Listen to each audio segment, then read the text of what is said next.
কথায় বলে প্রেমের কোনো বয়স হয় না।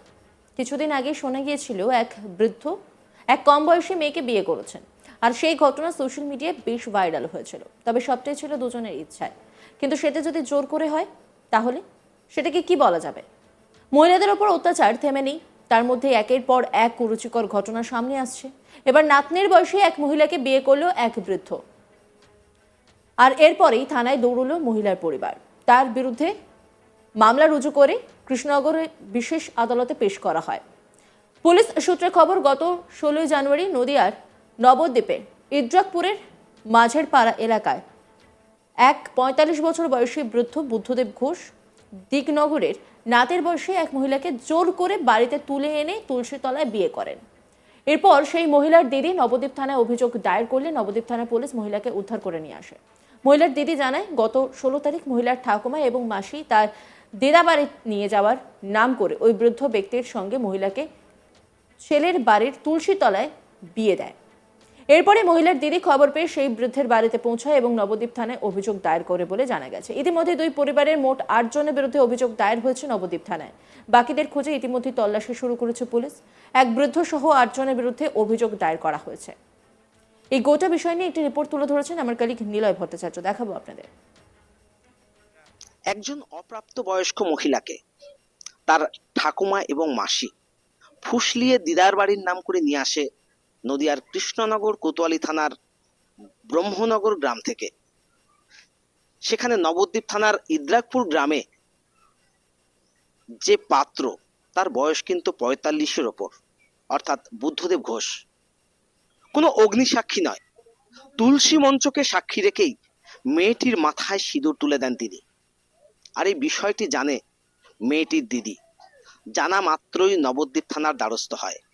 গোটা প্রক্রিয়াটি জানাজানির পর দেখা যায় মাধবী ঘোষ নামে এক মহিলা এই গোটা ঘটনার মাস্টার মাইন্ড। এই মেয়েটিকে কিন্তু বিবাহের ব্যবস্থা করে দিয়েছিল এই মাধবী দেবী। অর্থাৎ পুলিশ তদন্তে নেমে মাধবী ঘোষ নামে এক মহিলাকে গ্রেপ্তার করে নবদ্বীপ বড়ালঘাট এলাকা থেকে। এরপর মেয়েটির দিদি মোট দুই পক্ষের 8 জনের নামে নবদ্বীপ থানায় অভিযোগ দায়ের করে। অভিযোগ পাওয়ার মাত্রই পুলিশ কিন্তু সচেষ্ট হয় তাদের ধরতে। ইতিমধ্যেই মাধবী দেবীকে গ্রেপ্তার করা হলেও বাকিরা এখনো বেপাত্তা। তাদের খোঁজে পুলিশ ইতিমধ্যেই তল্লাশি শুরু করেছে। নদিয়ার দিগনগর ব্রহ্মনগর গ্রাম থেকে নবদ্বীপের ইদ্রাকপুরে এই বুদ্ধদেব ঘোষের বাড়িতে নিয়ে আসা হয় অপ্রাপ্ত বয়স্ক মহিলাকে। আর বুদ্ধদেব বাবুর সাজ জেগেছে বিয়ে করবার, আর সেই বিয়ে করবার জন্যই তার মাথায় তুলসী মঞ্চকে সাক্ষী রেখে সিঁদুর তুলে দেওয়া হয়। আর তৎক্ষণাৎ জানতে পারে মেয়েটির দিদি, আর মেয়েটির দিদি কিন্তু আইনের দ্বারস্থ হয়। ইতিমধ্যেই পস্কো আইনে বাল্য বিবাহ দেবার অভিযোগে একজনকে গ্রেপ্তার করলেও বাকি 8 জনের নামে কিন্তু নবদ্বীপ থানায় অভিযোগ হয়েছে। বাকি 7 জনের বিরুদ্ধে ইতিমধ্যেই তল্লাশি শুরু করেছে নদিয়ার নবদ্বীপ থানার পুলিশ। আর এই ঘটনায় রীতিমতো ছি পড়ে গেছে গোটা তীর্থনগরী নবদ্বীপ জুড়ে। যে 45 এই প্রাপ্তবয়স্ক এই বুদ্ধদেব বাবুর কিভাবে সাধ জাগলো এই মেয়েটিকে বিয়ে করবার, এ নিয়ে কিন্তু প্রশ্ন উঠেছে গোটা নবদ্বীপে।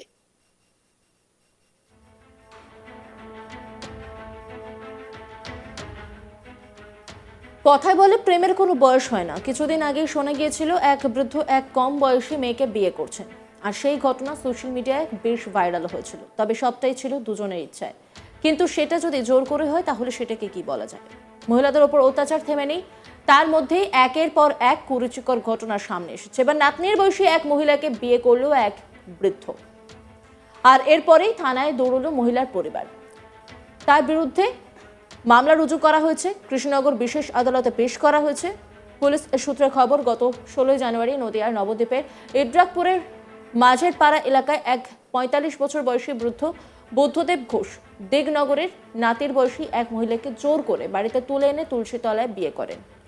এরপরেই সেই মহিলার দিদি নবদ্বীপ থানায় অভিযোগ দায়ের করলে নবদ্বীপ থানায় পুলিশ মহিলাকে উদ্ধার করে নিয়ে আসে। মহিলার দিদি জানায়, গত 16 তারিখ মহিলার ঠাকুমা এবং মাসি তার দিদা বাড়িতে নিয়ে যাওয়ার নাম করে ওই বৃদ্ধ ব্যক্তির সঙ্গে মহিলাকে ছেলের বাড়ির তুলসীর তলায় বিয়ে দেয়। এরপরই মহিলার দিদি খবর পেয়ে সেই বৃদ্ধের বাড়িতে পৌঁছায় এবং থানায় অভিযোগ দায়ের করেন। অন্যান্য খবরের আপডেটের জন্য অবশ্যই নজর রাখুন আজ তাক বাংলার ইউটিউব স্ট্রিমিংয়ে। লাইক, কমেন্ট, শেয়ার এবং সাবস্ক্রাইব করতে ভুলবেন না।